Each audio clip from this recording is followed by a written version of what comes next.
ഇത്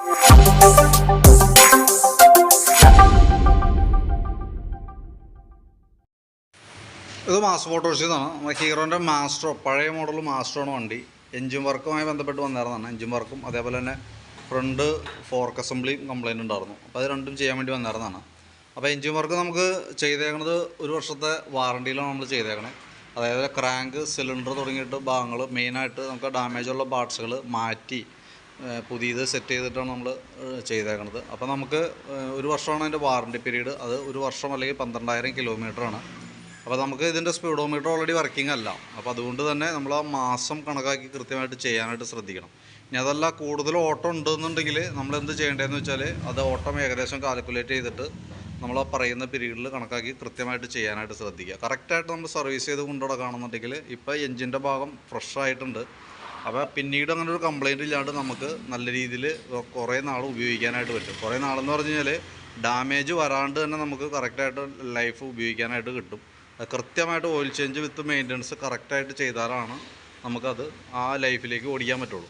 അതിനകത്ത് നമ്മൾ ഫസ്റ്റ് നമ്മൾ ഓയിൽ ഫിൽട്ടർ ക്ലീനിങ് കമ്പൽസറി ആയിട്ട് ചെയ്യേണ്ടതാണ്. അത് നമ്മൾ സാധാരണ രീതിയിൽ നമുക്ക് 1 മാസം കൂടുമ്പോഴാണ്, 1 മാസം അല്ലെങ്കിൽ 1000 കിലോമീറ്ററാണ് നമുക്ക് പരമാവധി അത് ചെയ്യേണ്ട ഒരു പീരീഡ്. അപ്പോൾ ഇത് കിലോമീറ്റർ ഓൾറെഡി വർക്കിംഗ് അല്ല, മീറ്റർ മെക്കാനിസം കംപ്ലയിൻ്റ് ഉള്ളതുകൊണ്ട് തന്നെ നമ്മൾ പരമാവധി ഒരു 1000 കിലോമീറ്റർ എന്നുള്ളത് ഓട്ടം കാൽക്കുലേറ്റ് ചെയ്തിട്ട് ആ രീതിയിൽ ചെയ്യുക. ഇനി അതല്ലെങ്കിൽ ഓട്ടം കൂടുതലാണെങ്കിൽ 1 മാസത്തിന് മുമ്പ് തന്നെ ഈ 1000 കിലോമീറ്റർ കവർ ചെയ്ത് പോകും. അപ്പോൾ അതുകൊണ്ടാണ് അങ്ങനെ എടുത്ത് പറയണതിൻ്റെ കേസ്. ഓട്ടം കൂടുതലുണ്ടെന്നുണ്ടെങ്കിൽ നമ്മൾ കാൽക്കുലേറ്റ് ചെയ്ത് കൃത്യസമയത്ത് കൊണ്ടൊന്ന് മാറ്റാം. അതല്ലെങ്കിൽ 1 മാസം കഴിയുമ്പോൾ ഒന്ന് കറക്റ്റായിട്ട് 1 മാസം ആകുമ്പോൾ ഒന്ന് കറക്റ്റായിട്ട് ചെയ്യാനായിട്ട് ശ്രദ്ധിക്കാം. പിന്നെ സർവീസ് പീരീഡ് വരുന്നത് 3 ജനറലായിട്ട് സർവീസാണ്. അത് പെയ്ഡ് സർവീസാണ്.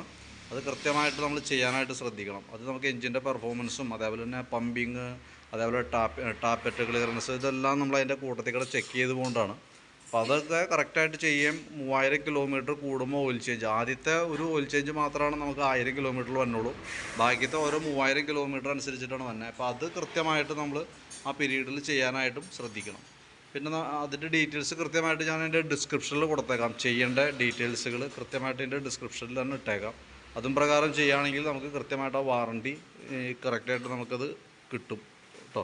പിന്നെ അതിൻ്റെ മാറ്റിയേക്കണ പാർട്സുകളുടെ ഒരു ഡീറ്റെയിൽസാണ്. നമുക്ക് ഇതിൻ്റെ സിലിണ്ടർ പിസ്റ്റണൊക്കെ ഓൾറെഡി ഡാമേജ് ആയിട്ട് നമ്മൾ ക്രാങ്ക് ഷാഫ്റ്റും സിലിണ്ടർ കിറ്റേപ്പടിയാണ് നമ്മൾ മാറ്റിയേക്കാം. അത്യാവശ്യം ഇവിടെ നോക്കുമ്പോൾ പിസ്റ്റണൊക്കെ നല്ല രീതിയിൽ അതിൻ്റെ ഉള്ളിൽ പിടിച്ചേക്കണമായിട്ട് കാണാനുണ്ട്. അതേപോലെ തന്നെ കണക്ടർ റോഡിനും പ്ലേ ഉള്ളതുകൊണ്ട് തന്നെ ക്രാങ്ക് ഷാഫ്റ്റ് മാറ്റിയിട്ടുണ്ട്. സിലിണ്ടർ കിറ്റ് അടക്കമാണ് നമ്മൾ ചേഞ്ച് ചെയ്തിട്ടാണ് കേട്ടോ. പിന്നെ അതേപോലെ തന്നെ ഹെഡിനകത്ത് വരുന്ന ക്യാം ഷാഫ്റ്റ് എന്ന് പറയുന്ന യൂണിറ്റ്, അത് ബെയറിങ് മാറ്റി ഉപയോഗിക്കാൻ പറ്റുന്നതാണ് സാധാരണ രീതിയിൽ. ഇതിൻ്റെ തേയ്മാനം, അതായത് ഓയിൽ ലെവൽ കുറഞ്ഞു ഓടിയിട്ടാണ് ഈ സൈഡ് തേയ്മാനം വന്നിട്ടുണ്ട്. അപ്പോൾ അത് നമ്മൾ ഇതന്നെ യൂസ് ചെയ്യുമ്പോൾ എന്ത് പറ്റുമെന്ന് വെച്ചാൽ പിന്നീട് പെട്ടെന്ന് കംപ്ലൈൻറ്റ് വന്ന് വീണ്ടും നമ്മൾ അഴിക്കേണ്ട ഒരു സിറ്റുവേഷൻ വരും എന്നതിനാൽ കൂട്ടത്തിൽ നമ്മളത് മാറ്റിയിട്ടുണ്ട്. പിന്നെ അതിൻ്റെ ഇതിൻ്റെ ഉള്ളിൽ വന്ന ക്യാം ചെയിൻ എന്ന് പറയുന്ന യൂണിറ്റ്, ടൈമിങ് ചെയിൻ, അതിൻ്റെ പാഡ്, ബെയറിങ്, ഗിയർ ബോക്സ് പറഞ്ഞ ബെയറിങ്, ക്യാം ചെയിൻ, ടെൻഷനർ, ഇതൊക്കെയാണ് അതിൻ്റെ മെയിനായിട്ട് മാറ്റിയേക്കുന്ന പാർട്സുകൾ കേട്ടോ. പിന്നെ എൻജിൻ ഹാങ്ങറിന് ചെറിയ ബുഷിൻ്റെ ഈ സൈഡൊക്കെ നല്ല രീതിയിൽ കംപ്ലയിൻറ്റ് ഉള്ളത് കൊണ്ട് തന്നെ നമ്മൾ എൻജിൻ ഹാങ്ങറും കൂടിയും കൂട്ടത്തിൽ കൂടെ മാറ്റി വിട്ടിട്ടുണ്ട്. ഇവിടെ നോക്കുമ്പോൾ അറിയാം അതിൻ്റെ പൊസിഷനൊക്കെ ആകെ ചേഞ്ചായി പോയിട്ടുണ്ട്. അപ്പോൾ അതും കൂടിയും കൂട്ടത്തിൽ കൂടെ മാറ്റിയിട്ടുണ്ട്. പിന്നെ നമുക്ക് അതിൻ്റെ ഫോർക്കിൻ്റെ കേസ് എന്ന് പറഞ്ഞാൽ ഫോർക്കിന് എനിക്ക് തോന്നുന്നു വണ്ടി എനിക്ക് മുമ്പ് സെക്കൻഡ് എടുത്ത വണ്ടിയാണ്. വണ്ടി ആക്സിഡൻറ്റിൽ ആക്സിഡൻ്റ് ആയേക്കണ വണ്ടിയാണത് കേട്ടോ. അപ്പോൾ അതുകൊണ്ട് തന്നെ ഫോർക്ക് ബെൻഡുണ്ടായിരുന്നു. നമ്മൾ ഫോർക്ക് മാറ്റിയിട്ടുണ്ട്. ഫോർക്ക് മാറ്റിയപ്പോൾ ഏറെക്കുറെ ഒരു 80% ഓക്കെ ആയിട്ടുണ്ട്. വേറെ പ്രോബ്ലം ഒന്നുമില്ല. പിന്നെ നമുക്ക് ഈ ടയർ ഇങ്ങനെ നിൽക്കുന്നത് കൊണ്ട് തന്നെ നമുക്ക് വണ്ടി ഓടിക്കുന്ന സമയത്ത് ഹാൻഡിൽ ചെറിയൊരു ബലം നമുക്ക് അനുഭവപ്പെടുന്നുണ്ട്. അത് ടയർ ഗ്രിപ്പ് ഇല്ലാണ്ടാണ് ഈ സൈഡ് ഫുള്ള് തീർന്നേക്കാണ്. അപ്പോൾ ടയർ മാറ്റിയിട്ടാലാണ് നമുക്ക് കറക്റ്റായിട്ട് അതിൻ്റെ ആ ഒരു ചെയ്ത വർക്കിൻ്റെ ഒരു ഗുണം മനസ്സിലാവുള്ളൂ കേട്ടോ. അപ്പോൾ ഇത്രയും കേസാണ് മെയിനായിട്ട് ചെയ്തത്. പിന്നെ നമുക്ക് ഇനി അടുത്ത് ചെയ്യേണ്ടതായിട്ടുള്ളത് നമുക്ക് ടയർ മാറ്റിയിടണം. പിന്നെ ഈ ഫ്രണ്ടിലത്തെ ഹബ്ബും അത്ര കറക്റ്റ് അല്ല. അതിൻ്റെ ബെയറിംഗ് സീറ്റിങ്ങൊക്കെ ചെറിയൊരു കംപ്ലയിൻ്റ് ഉണ്ട്. പിന്നെ ഫ്രണ്ടിലത്തെ ഷോക്ക് ചെറിയൊരു പ്രോബ്ലം ഉണ്ട്. സൈഡ് ചെറുതായിട്ട് ലീക്കായി തുടങ്ങിയിട്ടുണ്ട്. അതൊക്കെ പിന്നീട് എപ്പോഴേലും കൂടുതൽ കുറേ ഓടി കഴിഞ്ഞിട്ടൊക്കെ ചെയ്താലും മതി, വേറെ പ്രോബ്ലം ഒന്നുമില്ല. എമർജൻസി ആയിട്ട് നമുക്ക് ആ ടയറൊന്ന് ചേഞ്ച് ചെയ്തുകൊണ്ട് വരും. അതിൻ്റേതായിട്ടുള്ളൊരു പാളിച്ച വണ്ടിക്ക് ഓടിക്കുമ്പോൾ കാണിക്കുന്നുണ്ട്. ബാക്കിയത്തെ ഭാഗങ്ങളൊക്കെ ക്ലിയർ ആയിട്ടുണ്ട്. നിലവിൽ എഞ്ചിൻ സംബന്ധമായിട്ടുള്ള വർക്കാണ് നമ്മൾ ചെയ്തിരുന്നത്. കൂട്ടത്തിൽ കൂടെ ഫ്രണ്ട് ഫോർക്കും അതിൻ്റെ കോൺസെപ്റ്റും കാര്യങ്ങളും മാറ്റി റീസെറ്റ് ചെയ്തിട്ടുണ്ട്. ഇതാണ് മാറ്റിയേക്കുന്ന പാർട്സുകളും കേട്ടോ. അപ്പോൾ ഞാൻ അതിൻ്റെ ഡിസ്ക്രിപ്ഷനിൽ അതിൻ്റെ ഡീറ്റെയിൽസ് കൊടുത്തേക്കാം.